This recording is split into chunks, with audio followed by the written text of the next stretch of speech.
Good evening. I'm Rob Thompson here with John Salamander on Rensselaer Reports. Our top story tonight, local student dies after a piano mysteriously falls on her. We now turn to Jane Doe with more information on the case. So we back here in the scene of the crime. The police just left, and I got all the inside scoop of what happened. According to the police, it should have been around 11:30 when the girl was singing for about half an hour now in the same Barton study room. It was after hours, and someone was probably frustrated and took matter in their own hands.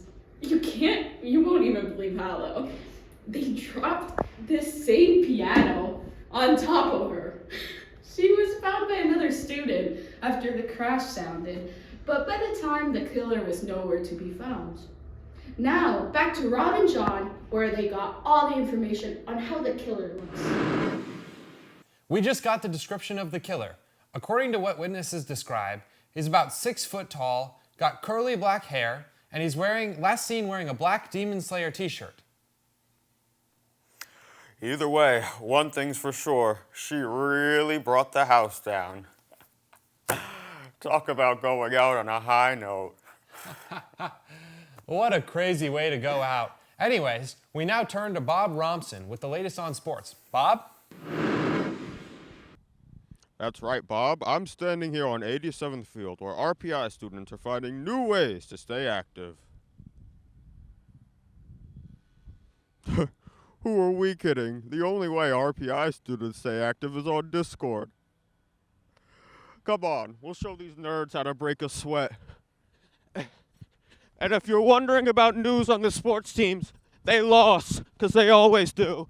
Ah! Ugh, I told you to get the wall.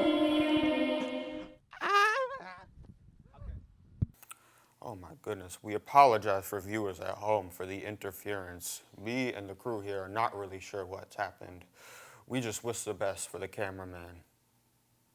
You know what they say, Rob. The cameraman never dies. True, true. Now for another update on how the weather is looking today. This is Jane Doe with today's weather. It looks a bit cloudy around Freshman Hill, but the weather is good enough to go out and not eat in Commons again. On the middle of the campus, it looks even more cloudy and depressive, but who isn't like that in the middle exams around the DCC? Finally, by Impact Hill, it actually looks sunny today. A good day to go out and enjoy a picnic on the hill. Let's switch to a live broadcast to show how nice it is.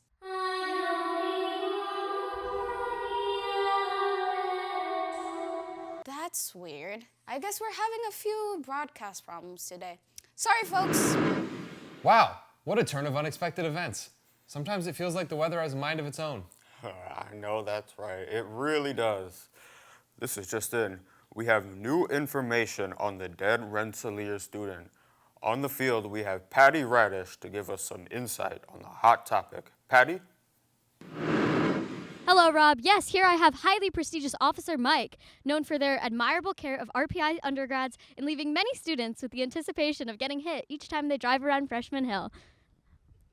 So, Mike, what insights have you gathered of the murder of the morning? Well, this was a rather devastating and tragic event, but we recently obtained a sketch from a nearby bystander of who we think the potential murderer is. Awesome. Oh, fascinating. Well, how is the family of the victim? Well, they're definitely traumatized and extremely sad for the loss of their child. I see. Has there been any information on potential DNA relating to the case? Unfortunately, since the cause of the death was a piano falling, we have no clear DNA findings on the crime scene itself. As for the piano, though, many individuals have touched the keys, but this is classified. Oh, actually, do we know why the student was atrociously singing in the middle of the night?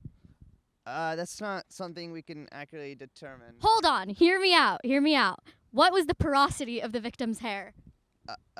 Excuse me? Wait, even better. Approximately how long did it take for the student to bleed out?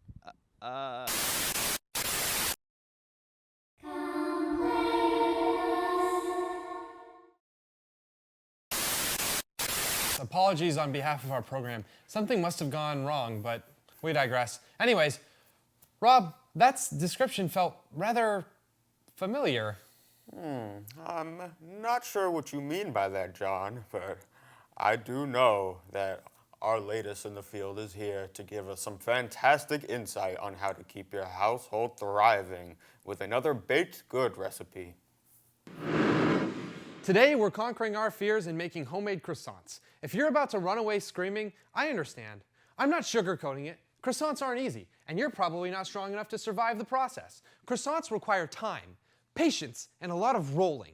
However, just because this recipe is advanced doesn't mean that you have to be an advanced baker to try it. It just means if you're not an advanced baker, you will fail. You see my croissants? They're golden brown, extra flaky, crisp on the outside, soft on the inside, and unbelievably warm from the oven. Yours will be burnt, extra crispy, charred on the outside, hard on the inside, and outlandishly hot from the oven. To make a croissant, you gotta roll the dough, make the butter. Oh my goodness, apologies for viewers at home. Crazy things just keep on happening here. Yeah, it's almost like we're being haunted.